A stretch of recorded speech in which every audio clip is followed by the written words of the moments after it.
Hello YouTube, it's Barbara Jean. It's early in the morning. Well, not early, it's 10 o'clock in the morning. So 12 hours have passed. Still wearing the same shirt, but it's okay.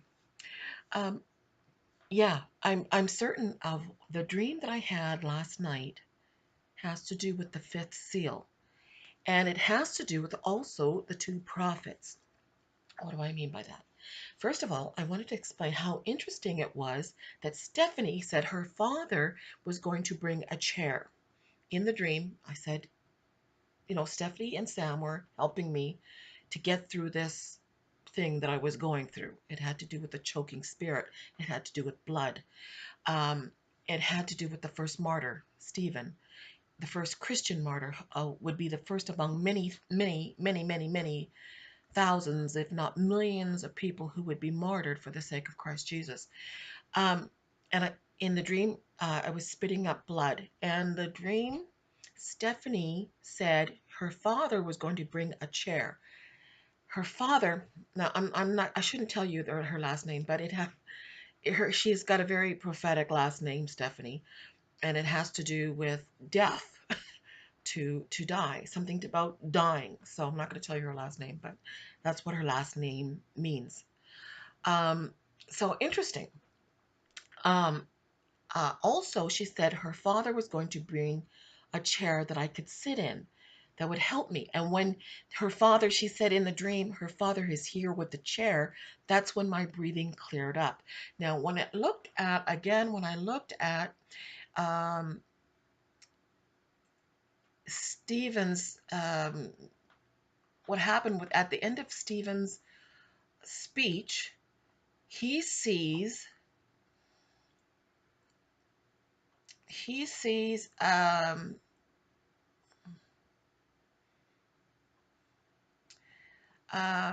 he sees God, he sees the Father and the Son, but the Father is sitting in a chair.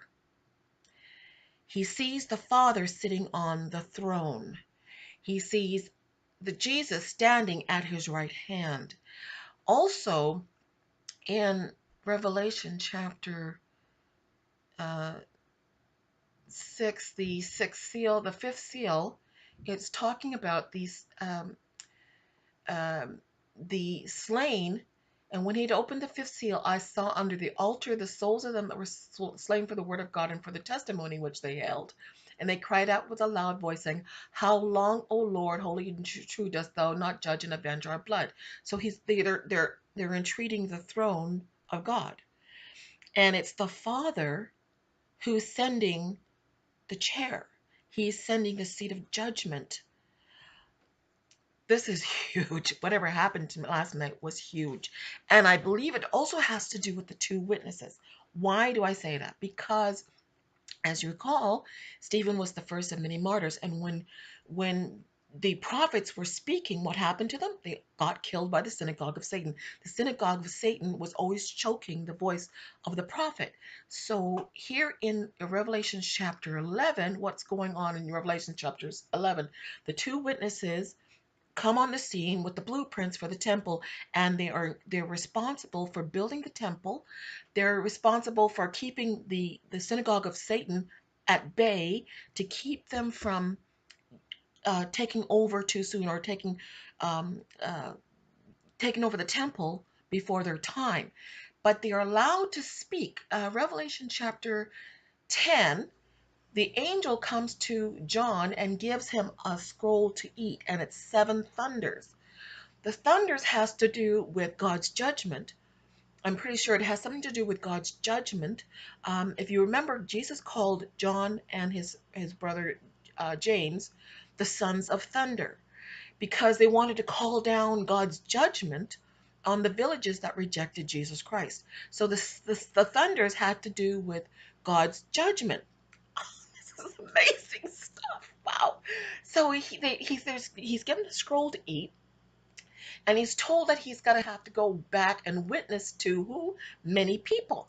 And he's going to have 3.5 years. They're going to have, the two witnesses are going to have 3.5 years in order to speak freely, to have free speech, to say what they got to say. They're not, no one's going to be able to stop them. No one's going to be able to kill them, because God has given them freedom to say what they've got to say. This is what it says here, Revelation chapter 10. And I saw another mighty angel come down from heaven, clothed with a cloud and a rainbow upon his head, and his face as it were the sun, and his feet as pillars of fire. And he had in his hand a little book open, and he set his foot on the right foot on the sea, and his left foot on the earth, and he cried with a loud voice. And when a lion roareth, when he had cried, seven thunders uttered their voices. I was looking up a roaring lion, actually a few days ago. I was looking up roaring lion, because I was being pursued by a roaring lion in a dream. I didn't tell you about that, but I didn't think it was really important at the time. But I had a dream where I was being pursued by a roaring lion. And the roaring lion was the Antichrist. It was not a good lion. It was an evil lion, but was pursuing me. And it says, he cried with a loud voice as when a lion roareth. And when you look up the scriptures about a roaring lion, it's referring to Satan. Okay? And when he cried, seven thunders uttered their voices. And when the seven thunders had uttered their voices, I was about to write, and I heard a voice of heaven saying unto me, seal up those things which the seven thunders uttered, and write them not. And the angel which I saw on the sea, stand on the sea and upon the earth, lifted up his hand to heaven. Let me see if I can go find it a little further. Um, but in the days of the voice of the seventh angel, when he shall begin to sound, the mystery of God shall be finished, and he hath declared to his servants the prophets. And the voice which I heard from heaven spake unto me again, and said, Go and take the little book which is open in the hand of the angels, which standeth upon the sea and upon the earth. And I went to the angel and said unto him, Give me the little book. And he said unto me, Take it and eat it, and it shall make thy belly bitter, and it shall be in thy mouth sweet as honey. And I took the little book out of the angel's hand and ate it up. And it was in my mouth sweet as honey, and as soon as I had eaten it, my belly was bitter. And he said unto me, Thou must prophesy again before many peoples and nations and tongues and kings. And then we see in Revelation chapter 11, the two witnesses appear. The two witnesses have the blueprints for the temple. They are responsible for building the temple. They're responsible for guarding the temple to keep the Antichrist at bay during a certain period of time for 3.5 years. But they're also given the freedom to say what they've got to say without the synagogue of Satan stopping them. And it's important because you see, with Stephen, he was the first prophet, Christian prophet, that went into the synagogue of Satan, basically, and told them their mistake, and they wouldn't hear it. So they stopped him by killing him, and they have been doing that ever since. But God is not going to allow that this time. And after 3.5 years of witnessing, freely witnessing, with no molestation, no one can be able to touch these two. That's when God allows them to be killed. Now, this was so interesting when I had this dream, and I'm thinking, okay, this is really huge. Whatever happened was really huge. Also, that this happens, the fifth seal opens just before the opening of the sixth seal, and the sixth seal brings on the rapture of the church, and also begins the great tribulation. We are already in tribulation. We've been in tribulation for 2,000 years. I don't want to prove that to you. I don't know whether I should stop this video and start a new one, because what I have to say has to do with Matthew 24 and all the seals and how it's been misinterpreted all these years. But anyway, this is really, really exciting. So what happened was God was releasing this choking spirit that was going to give freedom to first of all, it was God's judgment, releasing the seal of the fifth, that God had heard the prayers of the martyrs, and that that their voice was heard, and that he's going back to the times of the saints the martyrdom of Stephen, and that he was releasing the voice for the two witnesses. This is what I'm getting from all this. Okay, I think this is really, really, really exciting stuff. we are living in the last days, and who knows how much time we have left. I don't know. But we are on the verge of something really, really, really huge. Oh man, I am so excited. Anyway, I think that's all I'm going to say about this because, um, yeah, yeah, I'm certain that's what's coming through my mind. That's what's going through my head. That this is a sign that the fifth seal, that God has heard the saints, and the fifth seal has been broken, and that we are on the verge of the sixth seal. And those people don't understand. We've been there's been a misinterpretation of the scriptures for a long time that has confused a lot of people about the end times, about the order of things, and how Revelation actually matches up with Matthew 24. It actually matches.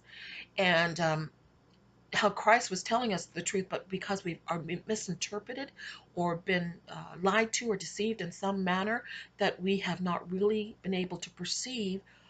You have to have a witness. That's the thing about the scriptures. So the scriptures witness the scriptures. They tell you by clues what God is talking about. The scriptures interprets the scriptures, is what I'm trying to say. Okay. Please excuse me. I'm sorry. I'm not a verbal person, so therefore it's really, really hard for me to get this all out. I use my hands a lot, but that's just what I do. Um, so we are on the verge of something really, really, really, really huge. Um, a lot of people have been misinterpreting that the rapture of the church happens in Revelation chapter 4, verse 1. It's just not so. There's no witness for that. It just says that John was invited up to heaven to see, to witness the opening of the seals, to witness the future, you know, on to all the way to the end. And it was not the rapture of the church, and it's not the rapture of the church because there's no witness for it. And we know for a fact that Paul was also taken up to heaven, and that wasn't the rapture. He came back down and he died again. I believe, when Paul was stoned or thrown off I can't remember whether he was stoned or thrown down off a wall or something. But whatever happened to Paul, he died, and he had a visit to heaven, and he came back with all this knowledge. And same thing with John. John had an experience where he had an open vision. He was invited up to heaven in the spirit to see things that he wouldn't otherwise have known about. A lot of people today, even today, have the same experience. We know people with lots of near-death experiences or visions of heaven where they've been taken up to heaven to witness something in the spirit, but it wasn't the rapture. And this is what was going on here. Okay, so I want you to try to just remove that old teaching out of your head in order to see the truth, because there is no witness that this is the rapture. And I have shown you over and over and over and over and over again, because we're so slow-minded, and because that choking spirit of Satan wants to steal the truth, in a fertile ground that could actually germinate, but he's been stealing and choking the truth out of your mind so you can't hear it. And so it's causing confusion. So I'm going to go and I'm going to make another video to talk about Revelation 12, the rapture of the church, and Matthew 24, and the seven seals of Christ, the seven seals that he opens, and how they all go together and correspond. Okay? But anyway, I think that's all I'm going to say on this video. This is exciting times, people. If you have not given your heart to Jesus Christ, if you have not been baptized in the water, please go and do so as quickly as you can, because I don't know how much time we have. I don't know, but all the signs are here. I know a lot of people think I'm a crazy nutcake, but I'm not, because I'm actually going through some things. I wish I could actually show you, or physically show you what's happening, or spiritually, or just be able to verbally communicate properly to you that what I'm going through is an actual fact. I'm not on here for my own health. I'm certainly not on here for money. I haven't made a cent from this channel. And I have no intentions of making any money from this channel. Never have. I've given you all this free information, which a lot of you have run with, but then changed to your liking. Because that's just the way, the human mind works. So, the hidden agendas and misinterpretations and all kinds of stuff, that you're going to take the information and say, some of you got it, some of you got it, but most of you still are trying to misinterpret it, or trying to fit it into your kind of scenarios, but you've been taught, or what you think it should be, and you're not getting it. try to just let it all go and hear what I'm trying to say, and then actually go back with your scriptures and see for yourself if it is not the facts, and if it doesn't actually match the way I'm telling you. The scriptures interpret the scriptures, and we have to understand that. Blah blah blah. Starting to get excited here because this is exciting. This is exciting stuff. That dream I had 12 hours ago was huge. It was a huge dream. Um, anyway, I think that's all I'm going to say on this video because, like I said, I still got a lot to say. Okay, God bless. Talk to you later.